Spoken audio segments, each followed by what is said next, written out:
یہاں رک کر سمجھیں۔ ہمارے پاس چونکہ یوٹیوب کا اور موبائل کا سوشل میڈیا کا استعمال بہت زیادہ ہوتا ہے، اگر ہم ہر نئے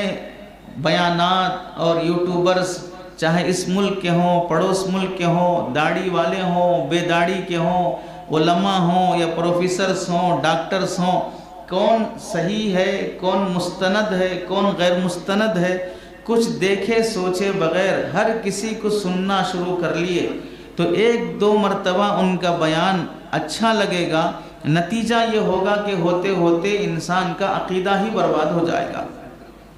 اس واسطے یوٹیوب پر بیان سننے کے سلسلے میں بھی یہی ہدایت ہوگی کہ بظاہر وہ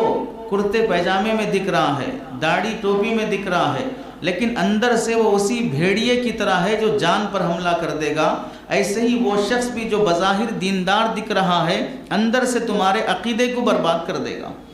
ہوتے ہوتے پتہ نہیں چلے گا کہ کب انسان صحابہ کا دشمن بن گیا، بے ادب بن گیا، پتہ نہیں چلے گا کہ کب ائمہ اکرام اور فقہاء اکرام کی شان میں گستاخی کرنے والا بن گیا، پتہ ہی نہیں چلے گا ہوتے ہوتے کب اس نے شریعت کے کس حکم کا انکار کر دیا،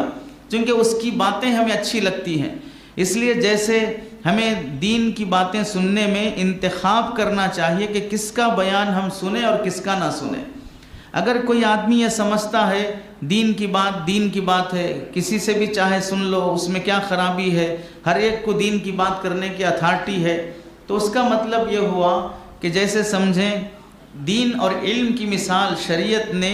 دودھ سے دی ہے، علم کی مثال شریعت میں دودھ سے ہے۔ اگر کوئی آدمی دودھ پینا چاہتا ہے یعنی علم حاصل کرنا چاہتا ہے، لیکن دودھ جس برتن میں پینا چاہتا ہے اس برتن کا انتخاب صحیح نہیں کر رہا ہے۔ مثلا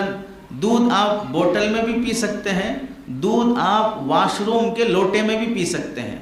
پیا جانے والا دودھ ہی ہے۔ اب وہ بول رہا ہے کہ میں دودھ ہی پی رہا ہوں، یہ نہیں دیکھ رہا ہے کہ کس برتن میں پی رہا ہے۔ وہ برتن پانی پینے کا نہیں ہے، وہ برتن انسان کی گندگی صاف کرنے کا ہے۔ گندگی صاف کرنے والے برتن میں دودھ ڈال کر اگر کوئی آدمی پی رہا ہے، بالکل اسی طرح جو غیر مستند نئے بولنے والے غیر علماء کے بیانات یا باطل فرقوں کی تائید کرنے والے لوگوں کے بیانات سننے والا واش روم کے برتن میں دودھ پینے کی طرح ہے۔ جیسے واش روم کے برتن کے اس لوٹے کے اثرات پانی میں منتقل ہوں گے، اسی طرح اس دودھ کے اندر بھی اس باطل نظریے کے اثرات منتقل ہوں گے۔ وہ بظاہر دین سیکھ رہا ہے، علم سیکھ رہا ہے، لیکن جس لوٹے کا انتخاب کیا ہے وہ پانی پینے کا نہیں ہے، وہ باتھ روم کی گندگی صاف کرنے کا ہے۔